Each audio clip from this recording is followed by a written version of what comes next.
Why are so many footballers getting protection dogs? It seems a week can't go by without there being a story about another footballer showing off their guard dog. What has led to this rise in these displays of canine defence? Which dog breeds are they going for? And more importantly, have they picked the right ones? Because I'm not so sure that all of them have. Amid the sleepy English countryside, soccer stars' homes are burglarized and broken into as their owners play their beautiful game. To protect themselves and their families, these mega wealthy sports stars are turning to protection dogs in their time of need. But the unintended consequences of their decisions could be dire. A whole new set of problems could arise for ordinary Brits and their beloved hounds. Tonight, on the SkoolDoggery Files, we look at why you should not get yourself a protection dog. Footballers are uniquely poised to be vulnerable to break-ins because at least part of their schedule is public knowledge. If you know that a player from Norwich is playing in Lincoln that night, it can be acting like a beacon for burglars to pop over to their house and see what's around. While footballers often have the latest in home security systems though, it seems that they're now deciding that 4 paws and a massive mouth is a much better deterrent. Dogs have been bred and used for protection for thousands of years.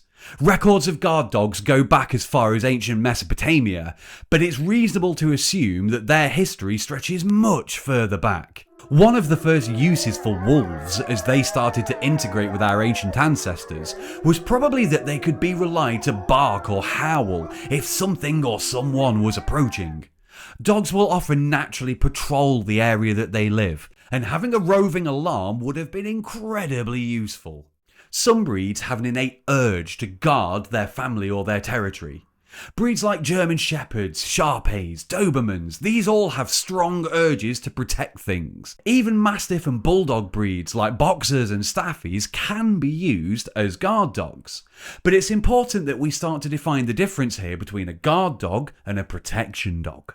Most of us have probably come into contact with that dog that sits in the front window and barks at anything that moves outside all day long. These dogs see themselves as the protectors of their little empire and they aren't afraid to voice their opinions. But just because they're showing guarding behaviour doesn't mean that they can be a protection dog. Protection dogs will have the urge to guard, but if you think of a normal dog barking at the window as a member of the Home Guard, proper protection dogs are the SAS commandos of their world. To be a truly exceptional and safe protection dog, they have to go through hundreds of hours of intense training to learn and absorb where and when to bite, and most importantly, when to release. But an often overlooked portion of working with protection dogs is training the owners as well. It's no use having a dog that knows all the commands and then handing it over to an owner who isn't proficient in these themselves. All dogs need a good leader or a guardian, and protection dogs are no different.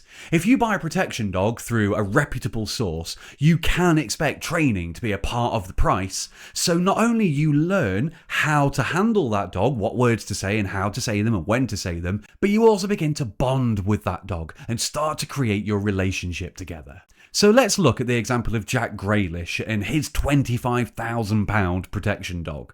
This popped up in a lot of newspapers alongside a picture of Jack in his Belgian Malinois along with his cockapoo. He's hoping that this show of strength will deter potential burglars from going to his home and breaking in while he's playing. But that 25 grand price tag doesn't quite tell the whole story though. Jack didn't just walk into Dogs R Us, drop 25k and walk off with his new dog. That 25 grand will also have covered his training for both himself, the dog and his family to learn how to work with the dog. By not mentioning this, newspapers are giving a false impression that all you need is the right breed and that you too can be protected by the finest live-in security system, but this isn't the case. Since I began researching this topic, I now, of course, get hundreds of targeted protection dog adverts. One that caught my eye was, in all places, Temu trying to sell me a protection dog bite sleeve.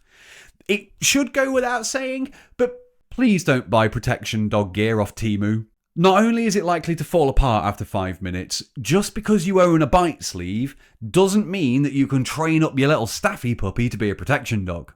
There's far too many examples of people buying protection breeds, teaching them to bite, and then thinking the work's done. But as I mentioned earlier, for it to be a truly safe protection dog, they must know when to let go. Bite inhibition is a crucial part of their training. But are they all getting it right? And could these stories potentially lead to problems further down the line? Well, for that, let's take a look at David Raya, the goalkeeper for Arsenal. He too has publicised his protection dog. He's got an XL Bully called Goku. And this is where I think the problems are going to begin. As I talked about in my XL Bully video, they aren't a standardised breed. Unlike established breeds like German Shepherds, XL Bullies come in all kinds of shapes, sizes and pedigrees. Now I'm sure David is working with trainers to get the utter best that they can out of Goku. At a time when XL Bullies are in the news a lot, it can seem to give people the wrong idea. Just because XL Bullies are banned doesn't mean that people have stopped breeding them. I can't say much because of some ongoing legal stuff, but there was an XL Bully puppy farm raided not too far from me only a week ago. There is still a huge demand for these dogs, partly due to their reputation of being protective and being capable of inflicting large amounts of damage very quickly. You can't get a reputable XL Bully anymore because it's now illegal, unfortunately. So the ones that do get bought for protection aren't going to be trained by any legal trainers that are worth their salt, which means more dogs will be getting badly trained, if they're trained at all. And this is further going to reinforce all of the bad reputations. Eventually though, the supply of XL Bullies is going to dry up, and that's going to make these people who want big scary protection dogs move on to other breeds. The Belgian Malinois is already becoming more and more popular. There was a 2020 survey in the US that had them jump from the 60th to the 37th most popular dog breed. And that was before Channing Tatum got involved with the movie Dog, which starred a Belgian Malinois. So we can assume that they've only become more popular ever since. Unfortunately, you don't have to look far to find stories of these breeds attacking other dogs in parks or people on the streets. The rise of high-profile footballers getting protection dogs will increase the number of people down the pub trying to sell you a Doberman puppy or a young Mastiff. But to get the best from them, these dogs need so much hard work and are not for the faint-hearted. I do worry that as people move away from XL Bullies, some of these other breeds may unfortunately end up in the government's firing line and may be subject to the same kind of knee-jerk reactions. So, what do you do if you want a protection dog? Well, it's always best to find the most reputable breeder that you can. Do your research beforehand and make sure that you are comfortable with handling large, powerful dog breeds. Always make sure that you can check the dog's health first and that training of some kind is included in the price. Anyone who tries to sell you a protection dog with zero training with it does not have your interests at heart.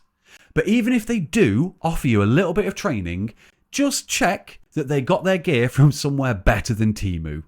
Thank you so much if you've made it to the end. We'd love it if you'd come find us on all the good social medias. We are at SkoolDoggery anywhere. Have you got a protection or a guarding breed yourself? Are they good at their job? Do they like to bark at things as they go past all day? Let us know down in the comments. Subscribe if you haven't already. And until next time, please look after yourselves and your dogs.